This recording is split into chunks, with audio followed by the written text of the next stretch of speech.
പ്രവീൺ നെട്ടാരു വധക്കേസിലെ കൂടുതൽ പ്രതികൾ കേരളത്തിൽ ഒളിവിലെന്ന് സൂചന. സംസ്ഥാന വ്യാപക പരിശോധനയുമായി NIA. പ്രതികൾക്ക് ഒളിത്താവളങ്ങൾ ഒരുക്കിയത് PFI കേന്ദ്രങ്ങളാണെന്നാണ് വിവരം. കേസിലെ 2 പ്രതികൾ 1 മാസത്തിനിടയിൽ കൊച്ചിയിൽ നിന്നും പിടിയിലായിരുന്നു. മുഖ്യപ്രതി ഉമ്മർ ഫറൂഖാണ് ഒടുവിൽ പിടിയിലായത്. നിഷ ദിലീപ് വിവരങ്ങളുമായി കൊച്ചിയിൽ നിന്നും ചേരുകയാണ്. നിഷ, ഈ യുവമോർച്ചയുടെ നേതാവ് പ്രവീൺ നെട്ടാരുവിനെ കൊലപ്പെടുത്തിയ കേസെന്ന് പറയുന്നത് അത് തീവ്ര ഇസ്ലാമിക സംഘടനയായ പോപ്പുലർ ഫ്രണ്ടിൻ്റെ കില്ലിംഗ് സ്ക്വാഡ് നടത്തിയ ഒരു കൊലപാതകമാണ് എന്ന് കേന്ദ്ര ഏജൻസികൾ തന്നെ നേരത്തെ കണ്ടെത്തിയതാണ്. അപ്പോൾ PFIയുടെ കൊടും ഭീകരന്മാർ ആസൂത്രണം ചെയ്ത ഈ കേസിലെ പ്രധാന പ്രതികളെല്ലാം പിടിക്കപ്പെടുന്നത് കൊച്ചിയിൽ നിന്നാണ്. ഈ സാഹചര്യത്തിൽ കേരളത്തിലെ മറ്റു നഗരങ്ങളിലേക്ക് കൂടി ഇപ്പോൾ NIA വലവീശുകയാണോ? PFIയുടെ പ്രധാനപ്പെട്ട കൊടും ഭീകരന്മാരെല്ലാം ഇപ്പോഴും കേരളത്തിലെ പല നഗരങ്ങളിൽ ഒളിവിൽ കഴിയുന്നുണ്ട് എന്ന നിഗമനത്തിലേക്കാണോ NIA എത്തിയിരിക്കുന്നത്?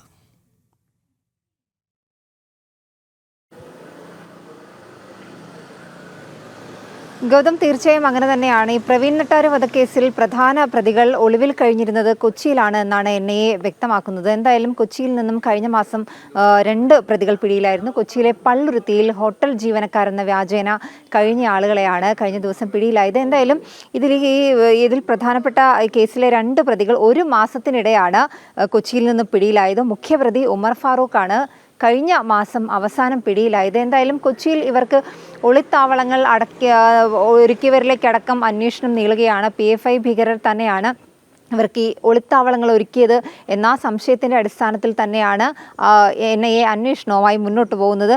എന്തായാലും ഈ കേസിലെ പ്രധാന പ്രതികളിലൊരാളായ കർണാടക സ്വദേശി MR ഉമർ ഫറൂഖിനെയാണ് ദേശീയ അന്വേഷണ ഏജൻസി കഴിഞ്ഞ മാസം പിടികൂടിയത്. ഇതോടെ കേസിൽ പിടിയിലായവരുടെ എണ്ണം 25 ആയിട്ടുണ്ട്. കേസിലെ മറ്റൊരു പ്രതിയായ P അബ്ദുൾ നാസർ കഴിഞ്ഞ ജൂലൈയിൽ NIA കൊച്ചിയിലെ പള്ളുരുത്തിയിൽ നിന്ന് പിടികൂടിയിരുന്നു. ഇയാളാണ് ഹോട്ടൽ ജീവനക്കാരനെന്ന വ്യാജേന പള്ളുരുത്തിയിൽ കഴിഞ്ഞത്. എന്തായാലും വിശ്വസനീയമായ രഹസ്യ വിവരത്തിൻ്റെ അടിസ്ഥാനത്തിൽ NIA നടത്തിയ പരിശോധനയിലാണ് ഈ പ്രതി പിടിയിലായത്. എന്തായാലും ഇയാൾക്കെതിരെ റെഡ് കോർണർ നോട്ടീസ് അടക്കം പുറപ്പെടുവിച്ചിരുന്നു. മാത്രമല്ല, ഈ പ്രതിയെ പിടികൂടുന്നവർക്ക് 4 ലക്ഷം രൂപ പാരിതോഷികവും NIA പ്രഖ്യാപിച്ചിരുന്നു. എന്തായാലും അതിന് പിന്നാലെയാണ് ഈ ഉമർ ഫാറൂഖ് കൊച്ചി പള്ളുരുത്തിയിലുണ്ടെന്ന രഹസ്യ വിവരത്തിൻ്റെ അടിസ്ഥാനത്തിൽ NIA പരിശോധന നടത്തിയതും ഇയാളെ അവിടെ നിന്ന് പിടികൂടിയതും. എന്തായാലും നിരോധിത സംഘടനയായ പോപ്പുലർ ഫ്രണ്ട് ഓഫ് ഇന്ത്യയുടെ സുള്ളിയിലെ ഓഫീസിൽ നടന്ന ഗൂഢാലോചന യോഗത്തിലൊക്കെ ഈ ഉമർ ഫാറൂഖ് പങ്കെടുത്തിരുന്നതായും കണ്ടെത്തിയിരുന്നു. കൊലപാതകത്തിന് മുന്നോടിയായി ബെള്ളാരെ ഗ്രാമത്തിൽ ലക്ഷ്യമിടേണ്ട ആളുകളെ കണ്ടെത്തുന്നതിനും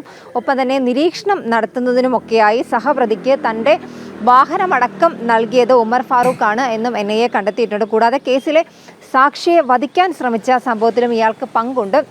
കഴിഞ്ഞ ജൂലൈയിലാണ് കൊച്ചിയിൽ നിന്നും ഈ അബ്ദുൾ നാസർ എന്ന് പറയുന്ന ഈ കേസിലെ മറ്റൊരു പ്രധാന പ്രതിയെ പിടികൂടിയത്. തമിഴ്നാട്ടിലെ ഹൊസൂരിൽ നിന്ന് അറസ്റ്റിലായ നൌഷാദിന് പിന്നാലെയാണ് ഈ ഉമർ ഫാറൂഖിനെയും അബ്ദുൾ നാസറിനെയും NIA പിടികൂടുന്നത്. തൊടുപുഴയിൽ അധ്യാപകന്റെ കൈവെട്ടിയ കേസിലടക്കം ഉൾപ്പെട്ട പല പ്രതികളും ഈ കേസിലും ഉൾപ്പെട്ടിട്ടുണ്ട് എന്ന നിഗമനത്തിന്റെ അടിസ്ഥാനത്തിൽ തന്നെയാണ് NIA അന്വേഷണവുമായി മുന്നോട്ട് പോകുന്നത്.